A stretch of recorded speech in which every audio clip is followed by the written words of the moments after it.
Polling stations have opened in Kawempe North as residents there go to the polls today to elect a new member of parliament in a by-election. The by-election has attracted 10 candidates who are Arius Luyimbazi of the NUP, Farid Anambi of the NRM, Henry Kasaka of the DP, Sadat Muchibi of the FDC, and Ismail Musitwa of the People's Progressive Party. Others are independent candidates Hanifa Karadi, Mohamud Ntazindwa, Mohammed Luwemba, Moses Nsereko, and Henry Stanley Maitum, a son of former President Milton Obote. The Electoral Commission has issued a stern warning to political parties and candidates to refrain from deploying unaccredited observers in the by-election. The caution was sounded by Justice Simon Byabakama, the chairperson of the Electoral Commission, while providing updates on the voting process scheduled for today. Justice Byabakama says that to maintain transparency and order, the Commission has set guidelines for observer deployment.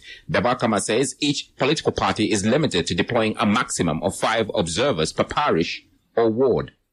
Inform the Commission, apply to the Commission that I'll be deploying 5 observers in this parish or ward in the division tomorrow, and these are their passport photos, these are their names. But if you did not, please don't deploy your observers tomorrow unless they have the official tags of the Electoral Commission. Don't deploy people who are purported to be observers if they have not been accredited by the Commission. The same goes with what do they call this vote protectors. I have searched in the electoral law. There is no concept of a vote protector. It's not there. Additionally, access to tally centers will be restricted to authorized individuals with accredited tags or cards to prevent potential conflicts. Justice Byabakama reassured voters that polling stations will be open from 7 a.m. up until 4 p.m. The repeat polls were prompted by the death of former MP Mohamed Sejerinya of the National Unity Platform Party on the 8th of January.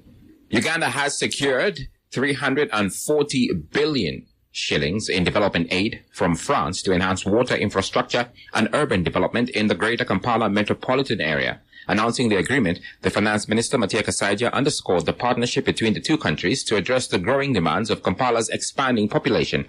The funding is split into 2 main projects. 180 billion shillings will support the second phase of the Kampala Water Lake Victoria sanitation project aimed at expanding the water supply network and increasing access to clean water. The remaining 160 million shillings will fund urban development initiatives, improve infrastructure and services in Greater Kampala.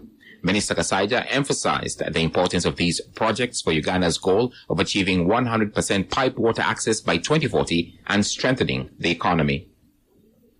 High Court Judge Emmanuel Baguma has issued a warning to the Mufti of Uganda, Sheikh Shaban Ramadan Mubaje, not to attempt to swear himself in as the leader of the Muslim community. The judge says any swearing in is halted until the court hears and resolves a case filed by 4 aggrieved believers, Swaibu Nsimbe, Twaibu Biansi, Musa Karokora, and Musa Kasacha. They argue that Mubaje has reached the mandatory retirement age of 70 years and would be too old to serve as leader. The judge stated that if Mubaje proceeds with the swearing in, court will nullify his actions. His lawyer, Musa Kabeka, has requested additional time to read the file and respond to the petition, having only been served yesterday. The 4 petitioners, who are a group of Sunni Muslims, filed their lawsuit on Monday against the College of Eminent Sheikhs and members of the top management of the Uganda Muslim Supreme Council.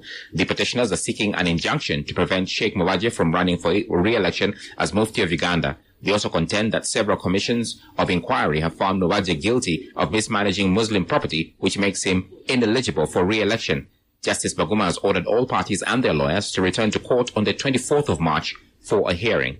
In business news, the Deputy Governor Bank of Uganda, Professor Augustus Nwagaba, has stated that the central bank shall not compromise on the stringent regulatory requirements for large SACCOs under its supervision. The Bank of Uganda, on the 21st of January 2025, granted the first large registered societies license to EBO Cooperative Savings and Credit Society Limited. The license was handed over to the EBO SACCO executive yesterday by Professor Nwagaba. EBO is now the first SACCO under the supervision and regulation of the Bank of Uganda, following the addition of licensing large SACCOs to the central bank's mandate.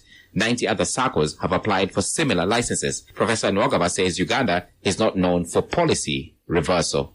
The assumption of the license is that all requirements have been taken care of and the process of implementing, if anything, becomes pervasive and is affecting all the 90 the other applicants, of course, there's nothing cast in stone.